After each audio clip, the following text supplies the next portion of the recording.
Hey guys! So I am now going to be talking about my experience at the Academic Foundation Program interview. So I did an AFP and I applied to 2 places, thankfully got interviews from 2 of them and an offer from one, waitlisted on the other. I just thought it might be useful to talk through my experience of it.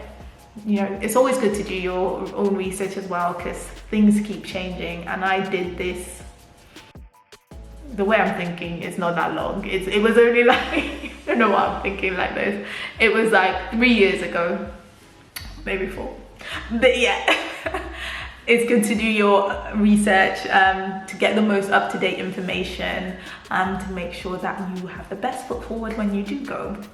From what I've looked at briefly, the format is still the same generally. However, it will depend on what deanery you're applying to as well for your academic foundation program. And for mine, the interview was split into 2 sections, and these were for both of the interviews. So I had about, the first one was like 15 minutes for clinical and then about 15 minutes for research as well, 10 to 15 minutes. And before I went into the rooms for both of these sections, the clinical and the research, I had about 5 to 10 minutes to prepare with some information that I'd been given on a sheet of paper. So the interviewees, no, that's me, I'm interviewing. The interviewers were about, I think there were 2 to 3, depending on the school, I guess the availability of interviewers they had. And they would, it was like a panel interview and you would sit across from them on a table. So I'm going to talk about the clinical section. So I was given a sheet of paper, which I could look at for, I think it was about 5 minutes actually, before I went in.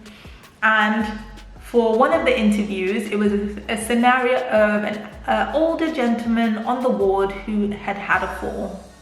The second one was about a middle-aged woman who presented with abdominal pain.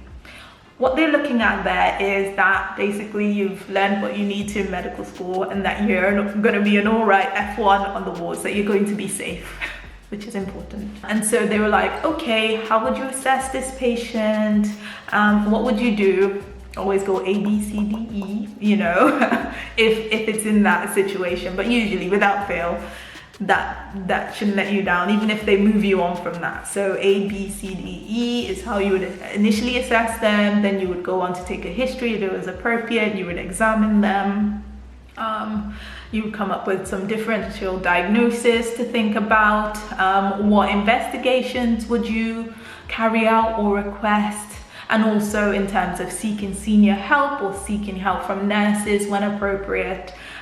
One of the things they tried to sort of get out from me was the fact in the history that the older gentleman, so the older gentleman scenario, was on warfarin. And obviously if you'd had a fall in his head, this would be quite important because then you'd have to get a CT of his head to make sure he didn't have a bleed and, you know, things like that. So they wanted you to be safe. And then for the woman with abdominal pain, I guess they wanted to go through the differential diagnosis. I guess important to look at all the causes of why she would be having the abdominal pain, what's in the abdomen, what would you be looking at, you know, all the different organs. And also, even though she was slightly older, always do a pregnancy test. Never forget the pregnancy test, guys. Even if they're like, not a chance, always do a pregnancy test. So yeah, they just wanted to make sure you were going to be a safe F1 on the ward. So in a way, it's a little bit like an OSCE station. So hopefully that puts you at ease a little bit, or not. So that's what they wanted to find out with the clinical side of things. Going on to the research station or interview, what they wanted to do was basically find out like your basic, or your experience of research so far. But before this, again, before you went into the room, you had about 5 to 10 minutes where you would get a piece of information. It could be an abstract, it could be a graph, it could be like a table with information, but it would be from a paper, it would be from a research paper, and they were basically wanted you to explain what the information showed, any particular, let's say if they had, I know I got asked about like prevalence, like what's the definition of prevalence, incidence, what's the difference between them two, so read up on your definitions, what the research did well, what they could have improved on, any biases, things like that. They just wanted you to critically appraise the paper or the information that you had been given and see what your basic understanding of research or critically appraising a paper was. After they finished like grilling, I shouldn't say grilling, asking you questions about that, usually that was about the first 5 minutes of the interview. They then wanted to find out about your experience of research. They asked me like, where do you see yourself in 5 to 10 years in terms of incorporating research into that? What are the pros and cons of doing an academic foundation program? You know, what research have you done so far? Why are you a suitable candidate for this? Basic sort of research questions.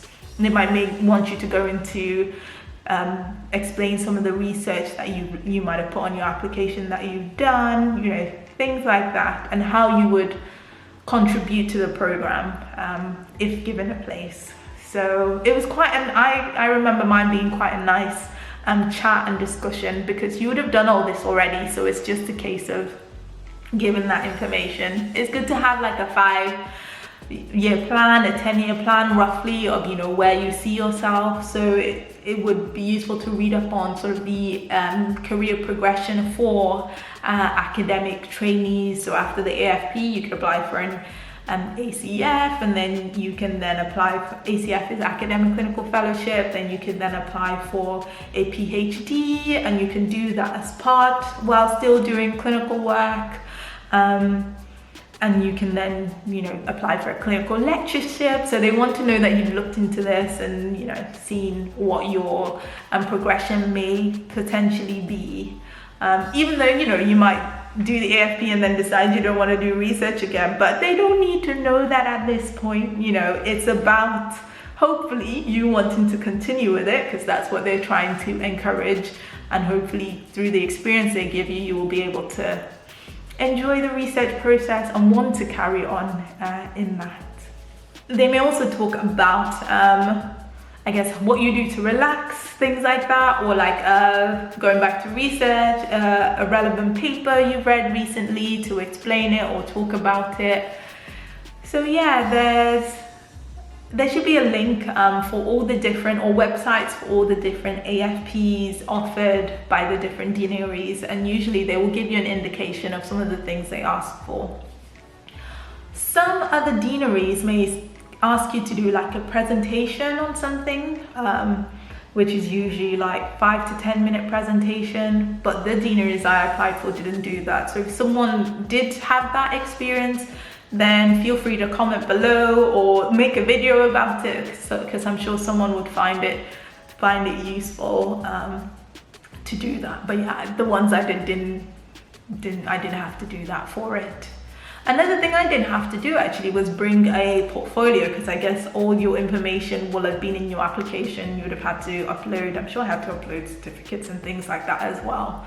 I still brought one because I wasn't sure, but they didn't ask to look at it, so I didn't need to show that. But again, check the most up-to-date advice, because things are always changing, and I know for certain specialties that you apply for, they might want you to do that.